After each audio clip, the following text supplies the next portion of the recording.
રાવણના ફક્ત 10 માથા હતા. એક એવો રાવણ પણ હતો જેના 1000 માથા હતા.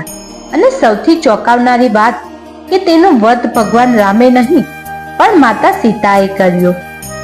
સહસ્ત્ર રાવણ એ રાવણનું જ એક અત્યંત શક્તિશાળી સ્વરૂપ અથવા તેનો મોટો ભાઈ કહેવામાં આવે છે.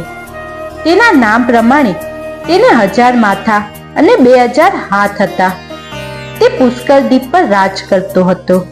પૌરાણિક કથા મુજબ તે લંકાના રાવણ કરતા પણ અનેક ગણો શક્તિશાળી હતો અને તેની પાસે અદ્ભુત માયાવી શક્તિઓ હતી. તેના જન્મ વિશે કહેવાય છે કે રાક્ષસી શક્તિઓના સંચયથી ઉત્પન્ન થયો હતો. તેને બ્રહ્મા પાસે વરદાન પ્રાપ્ત કર્યું કે કોઈ પણ સામાન્ય પુરુષ તેનો વધ કરી શકશે નહીં. સહસ્ત્ર રાવણે માત્ર દશાસન રાવણનો મોટો જ ભાઈ નહીં પરંતુ તે અસુરી શક્તિનું એવું એક પ્રતીક હતું જેને કોઈ દેવ કે દાનવ હરાવી ન શકે. તેને 1000 માથા અને 2000 હાથ તેની અપરંપરા શક્તિનું પ્રદર્શન કરતા હતા. તે પુષ્કર દ્વીપ પર એકચકે શાસન કરતો હતો અને તેને પોતાની તપસ્યાથી એવી સિદ્ધિઓ મેળવી હતી કે તેને મારવો એ અશક્ય જેવું કામ હતું. ઘણી કથાઓમાં ઉલ્લેખ્યું છે કે જ્યારે ભગવાન રામે લંકાના દશાસન રાવણનો વધ કર્યો હતો ત્યારે માતા સીતાએ રામને જણાવ્યું કે રાવણના વધથી અહંકાર ન કરવો જોઈએ કારણ કે હજુ સહસ્ત્ર રાવણ જીવતો છે જે તેનાથી પણ વધુ બળવાન છે. સહસ્ત્ર રાવણ એટલો શક્તિશાળી હતો કે દેવતાઓ પણ તેના નામથી થરથર ધ્રુજતા હતા. તેણે પોતાની તપસ્યા દ્વારા અનેક દેવી શસ્ત્રો પ્રાપ્ત કર્યા હતા. તે માનતો હતો કે તેને કોઈ હરાવી શકશે નહીં. આનંદ રામાયણ અનુસાર જ્યારે ભગવાન શ્રી રામ રાવણનો વધ કરીને અયોધ્યા પાછા ફર્યા ત્યારે ઘણા ઋષિઓ અને વિદ્વાનો અહીં આવ્યા અને તેમને ખૂબ પ્રશંસા કરી. પછી ભગવાન શ્રી રામની સ્મૃતિ સાંભળીને માતા સીતા હસવા લાગ્યા હતા. જ્યારે ભગવાન શ્રી રામે તેને હસવાનું કારણ પૂછ્યું ત્યારે માતા સીતાએ કહ્યું કે ઋષિ વિશ્વાસાની પત્ની કૈકસીને 2 પુત્ર હતા. બંનેનું નામ રાવણ હતું, જેમાં મોટા ભાઈનું નામ સહસ્ત્ર રાવણ હતું જેને 1000 માથા હતા. બીજો દશાસન રાવણ હતો જેને 10 માથા હતા.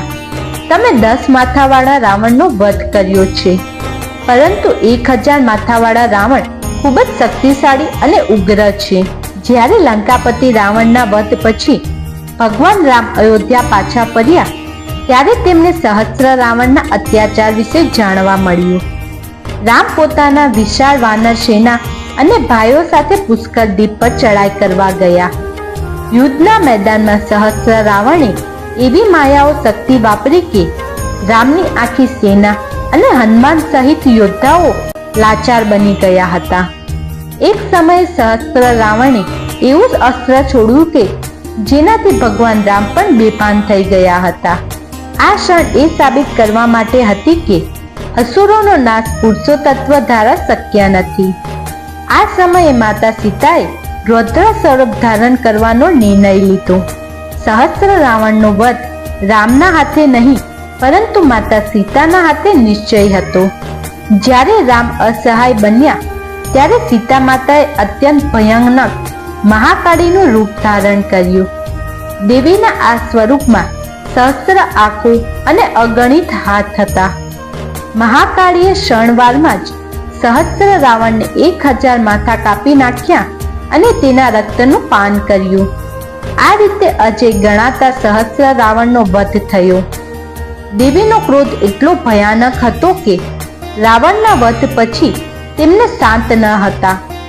રાવણના વધ પછી તેઓ શાંત ન થતા હતા. ત્યારબાદ દેવતાઓએ યેન કેન પ્રકારે માતાજીને શાંત પાડ્યા. નહીતર દેવતાઓ ચિંતિત હતા કે માતા શાંત નહીં થાય તો સમગ્ર બ્રહ્માંડનો નાશ નિશ્ચિત છે. સહસ્ત્ર રાવણની કથા એ વાતનું પ્રતીક છે કે સ્ત્રી શક્તિ જ્યારે રૌદ્ર રૂપ ધારણ કરે છે ત્યારે તે બ્રહ્માંડના સૌથી શક્તિશાળી અસુરનો પણ નાશ કરી શકે છે. તે અહંકારનો અંત અને ન્યાયની સ્થાપનાનો સંદેશો આપે છે. આ પ્રસંગ જણાવે છે સહસ્ત્ર રાવણ પાસે રાવણ કરતા વધુ શક્તિ હતી. ત્યારબાદ સીતાએ કાલીનું રૂપ ધારણ કરીને પોતાનું પરાક્રમ દર્શાવ્યું હતું. રામાયણમાં વાલ્મીકીના ઘણા શ્લોક છે જે માતા સીતાને એક બહાદુર સ્ત્રી તરીકે વર્ણવે છે. તેલુગુ રામાયણમાં માતા સીતાને પરાક્રમી વર્ણન વિશે જણાવ્યું છે કે જ્યારે રામની સેના સહસ્ત્ર રાવણ સામે હારતી દેખાય છે ત્યારે તે રાવણના ભાઈ સહસ્ત્ર રાવણને, જે રાવણ કરતા પણ વધુ શક્તિશાળી હતો, તેની હત્યા કરી હતી. આ વાર્તાઓ ઘણી કાવ્ય રચના રચાય છે જેનું નામ અદ્ભુત રામાયણ અથવા જાનકી વિજય છે. 1773 પંડિત શિવપ્રસાદ, 1786 રામજી ભટ્ટ, 18મી સદીમાં બેનીરામ, 1800 ભવાનીલાલે અને 1834 નવલસિંહે અલગ અલગ અદ્ભુત રામાયણની રચના કરી હતી. 1765 પ્રખ્યાત કવિ અને 1834 બલદેવે આ વાર્તાને જાનકી વિજય નામે પોતાની કૃતિઓમાં આધારિત બનાવી હતી. દર વર્ષે રાવણને દુષ્ટતા પર સારાના વિજય તરીકે દહન કરવામાં આવે છે.